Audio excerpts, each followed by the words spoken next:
So finally I found out how to put the right microphone, how to put the right camera, because I'm using two, otherwise it always makes this beep beep beep beep beep noise.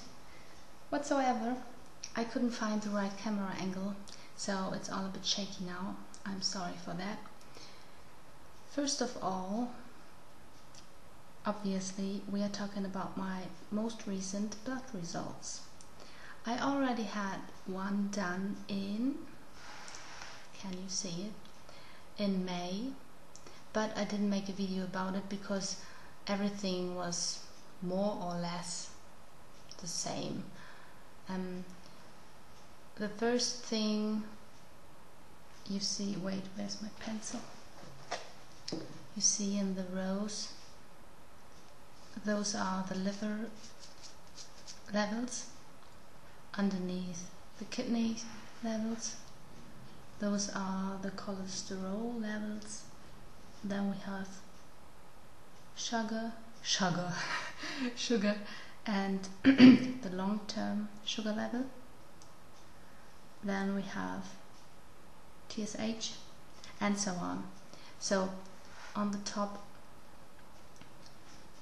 those are the levels we talked about in the last video, and those we didn't talk about, but as you can see, this is bilirubin. But I told you last time my bilirubin is always high. We don't know really why, but it seems to be okay.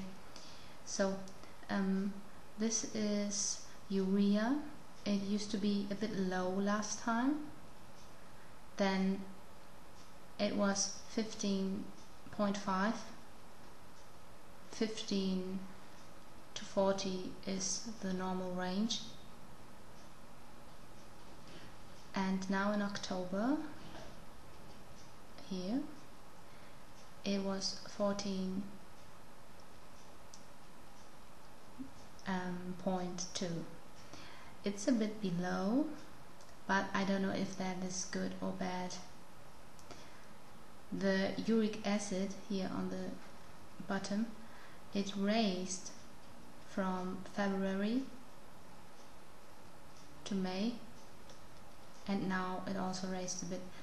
I forgot to write the range here, but it seems to be still okay, otherwise there would be a plus or a minus in front. But here in 2012 on the SAD diet, it used to be lower, the uric acid. Now it's higher. Don't know what it means. So my cholesterol, you can see in 2011 and 12 it used to be 235, 218. Then in February it was 165. In May it was 179, and it is the same again. Actually all my cholesterol levels, this is the total, this is the HDL. It's even a bit lower now, but it's pretty much the same. If you want to see again on the SAD diet in 2012, summer 2012, my HDL was 86 and triglycerides were 65. But we discussed this last time. They raised, they are still higher. They are still in range. 30 to 150 is the limit. I still don't know why they raised. And actually I would have thought that my total cholesterol would be lower now, since I'm doing this 1 year. I don't know, I just thought they would be lower. They are not. They are still the same.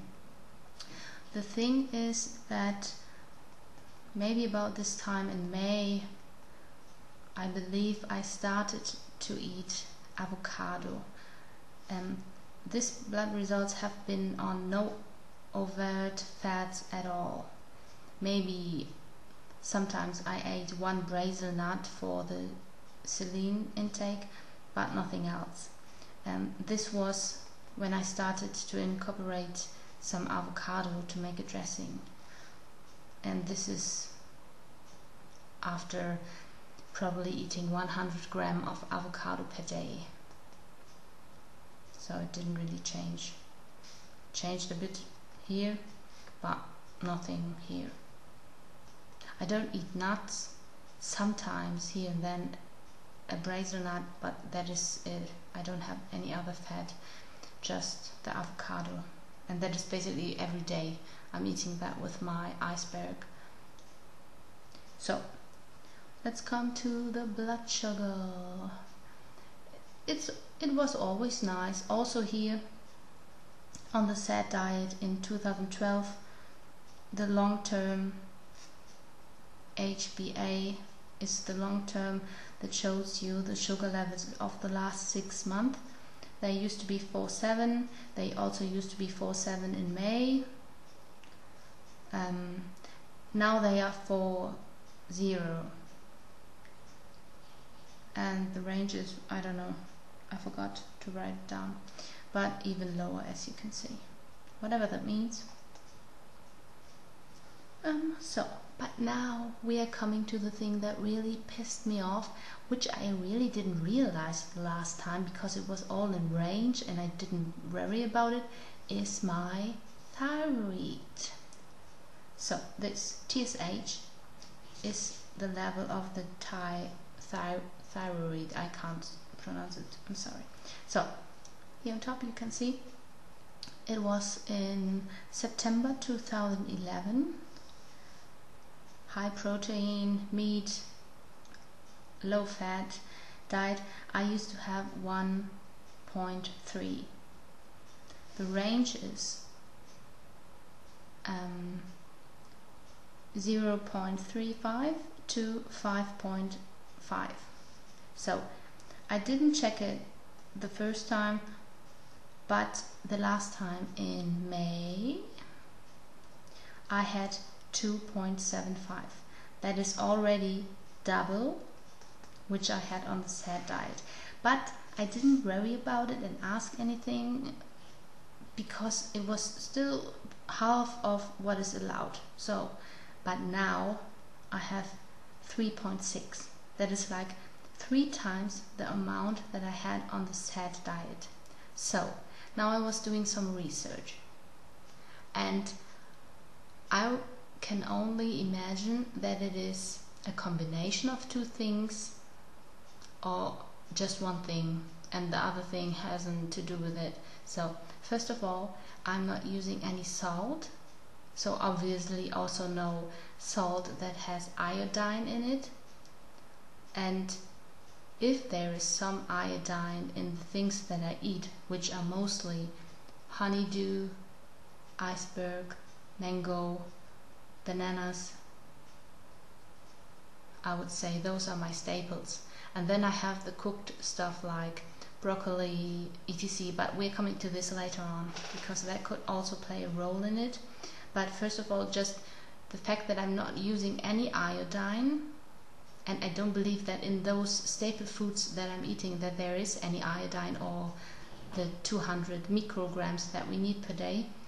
I believe that this is causing me, if I go on like this, to go above this 5.5 thing, which already should be lower.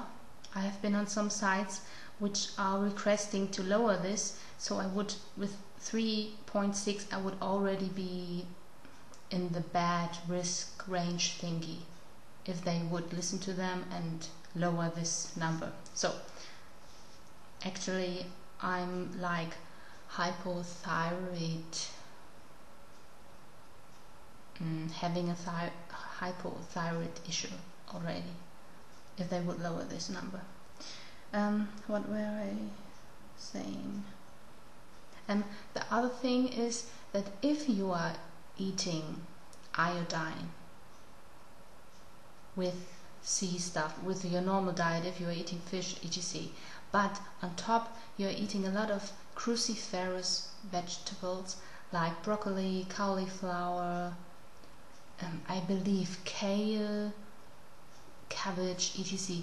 If you're eating this and you're eating iodine, there are some poisonous things in the cruciferous vegetables that provide your thyroid to use the iodine or something like that. Oh, my PC went on. I mean, almost off. Do you understand? But the thing that I'm not even consuming iodine makes me believe that me eating broccoli etc. doesn't have to do with it. I don't know if it can make it anything worse, because I'm not using iodine anyways. Do I make any sense? Do you understand what I'm trying to say? So, I don't know. I was doing research and I came to the conclusion that I'm gonna supplement iodine, because I don't believe I'm getting enough with my fruits and vegetables. I thought about using seaweed, but then I came across all this mercury and heavy metal stuff, so that shocked me a bit, and I was like, oh, okay, maybe that is not so good. And then I just ordered some normal kalium iodine tablets. They have 200 micrograms and you are supposed to take one per day. I'm just gonna give it a try and see, and I believe taking this maybe allows me to keep on eating broccoli and stuff, because I really like that, and it's good for my proteins. My levels are always full and my minerals are easy to fulfill with broccoli and all these things. It's just when I'm not eating those, my chronometer looks quite bad, to be honest. So yes, what's your thoughts on my rising TSH level? What do you think could cause this? Isn't it funny? I also read on 30 Bananas a Day, there were only people talking about how they solved their problems. So they actually came to this diet with maybe 3-6 or even higher and lowered it. But in my case, it doesn't really make sense, because mine was fine and now it's high. How can someone come with high, which means they are not having enough iodine? That's my understanding, that this is the reason why it's high in my case. Why can someone come to this diet then eating even no iodine or even less than a normal seafood etc. diet would provide? Why can they solve this issue? Do you understand what I mean? So I would understand if someone has a hyperthyroid issue and would solve it, because that would mean they are eating too much iodine and now it's less. But maybe I'm just not really understanding this all. So what's your thoughts on this? Pretty long, the video, I'm sorry for this, and I hope I made any sense. Maybe also someone could tell me why my triglycerides are still so high. Yep, that was it. The 80-10-10 journey and the bad TSH levels. See you in a few months, I guess, when I've done another blood check. Bye bye.